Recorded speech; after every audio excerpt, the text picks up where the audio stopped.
Hello student, तो एक बार फिर से स्वागत है आपका एक और नई वीडियो में। हम आपको कम्युनिटी फार्मेसी का सेकंड यूनिट है उसका उसका दूसरा लेक्चर कराने जा रहे हैं। इससे पिछली वीडियो में हमने professional responsibility of community pharmacist करा दी है और एसओपी के बारे में भी पढ़ाया है। यदि आपने वीडियो नहीं देखा है तो उनका लिंक डिस्क्रिप्शन में है, वहाँ जाकर आप उन वीडियो को देख सकते हैं, या फिर आप हमारे कमेंट में हमने उसके लिंक को पिन करा है, आप वहाँ जाकर भी उस वीडियो को देख सकते हैं। तो बात करते हैं आज हम गुड फार्मेसी प्रैक्टिस। जो गुड फार्मेसी प्रैक्टिस होता है जीपीपी, उसका मतलब क्या होता है? तो हमारा जो गुड फार्मेसी प्रैक्टिस होता है जीपीपी, उसका मतलब होता है कि अच्छी तरीके से फार्मेसी के अंदर काम करना। जीपीपी का फुल फॉर्म होता है गुड फार्मेसी प्रैक्टिस। इसका मतलब होता है pharmacist must work in a proper, responsible and professional way to help people get the best use of their medicine. Good pharmacy practice का मतलब है, फॉर एग्जांपल, जैसे कि आप किसी मेडिकल स्टोर पे काम कर रहे हैं तो वहाँ पर काम है उसको प्रॉपरली करें, जो आपकी रिस्पॉन्सिबिलिटी है उनको करें, और जो आपका प्रोफेशनल वे है आप प्रोफेशनल वे में क्या करें, किसी भी पेशेंट को ट्रीट करें।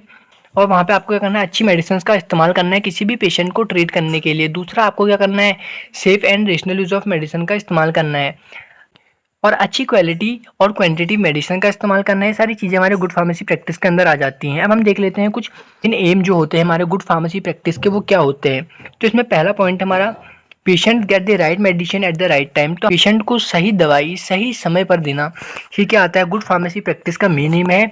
दूसरा है medicine are stored and handled safely. तो मेडिसिन जो होती है ना, प्रॉपरली हमें क्या करना है, स्टोर करना है और हैंडल करना है सेफली। मतलब जो आपकी दवाई है उनको आपको प्रॉपरली क्या करना है, स्टोर करना है। जितने रूम टेम्परेचर पे वो जितने टेम्परेचर पे वो एग्जिस्ट करते हैं उतने पे क्या करना है, आपको उनको स्टोर करना है और उनको प्रॉपरली क्या करना है, रखना है सेफ जगह पे। दूसरा, pharmacist gave correct advice to patient. और ये नहीं कि आपका सिर्फ और सिर्फ काम डिस्पेंस करने का है, आपको, अगर आप फार्मासिस्ट हैं तो वहाँ पे क्या करना है, पेशेंट को एडवाइस भी करना है। वहाँ पर आपको एडवाइस भी देनी है पेशेंट को। अगर कोई आप मेडिसिन ले रहे हैं तो उसको बताना है कि आपको किसके साथ इस मेडिसिन को नहीं लेना है, किसके साथ लेने से आपको फ़ायदा होगा, क्या एडवांटेजेस होंगे, क्या डिसएडवांटेजेस होंगे, और कितने डोज में आपको इस मेडिसिन को लेना है। ये सारी एडवाइस आप पेशेंट को देंगे।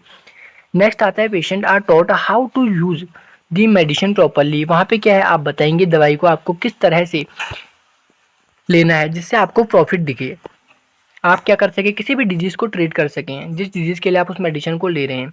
Pharmacist follow rules, law and ethics. और सबसे मेन बात है कि अगर कोई फार्मासिस्ट है वो क्या करे, रूल्स को फॉलो करे।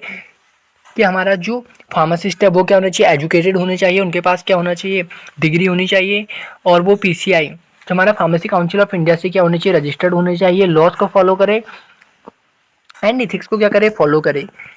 Good pharmacy is about caring the patient and improving health.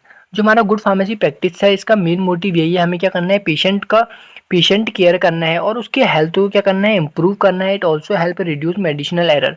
इसका जो मेन पर्पज होता है ये क्या है, एक तो इम्प्रूव करता है पेशेंट के हेल्थ को। दूसरा, अगर कोई आदमी गलत दवाई का इस्तेमाल कर रहा है तो ये क्या करता है, मेडिसिनल एरर को भी कम करता है। Self medication and misuses of drug. अगर कोई आदमी क्या है, अपने मन से दवाई ले रहा है और वो क्या कर रहा है, गलत दवाई खा रहा है, तो उसमें क्या करता है, वो उसको रिड्यूस करता है, जो उसके डिसएडवांटेज होते हैं उनको क्या करता है, कम करता है, अगर हम उसको जो है एडवाइस दे देंगे सही टाइम पे। फिर है जो वर्ल्ड हेल्थ ऑर्गेनाइजेशन है WHO and international pharmaceutical federation FIP support करती है हमारी गुड फार्मेसी प्रैक्टिस को। अब हम बात करते हैं रिक्वायरमेंट ऑफ जीपीपी, मतलब हमारी क्या रिक्वायरमेंट होनी चाहिए गुड फार्मेसी प्रैक्टिस के लिए। तो सबसे पहला आता है हमारा जो आता है, the pharmacist should be trend and registered. जो हमारा फार्मासिस्ट है जो उसमें काम कर रहा है वो क्या होना चाहिए, पहला तो वो ट्रेंड होना चाहिए, उसको जो है मेडिसिन के बारे में नॉलेज होनी चाहिए। दूसरा, वो क्या होना चाहिए, रजिस्टर्ड होना चाहिए किसी भी स्टेट काउंसिल या फिर फार्मेसी काउंसिल ऑफ इंडिया या फिर पीसीआई द्वारा वो क्या होना चाहिए, रजिस्टर्ड फार्मासिस्ट होना चाहिए। जो फार्मासिस्ट है मस्ट हैव अ लाइसेंस। जो हमारा फार्मासिस्ट काम कर रहा है उसके पास क्या होना चाहिए, उसका लाइसेंस होना चाहिए।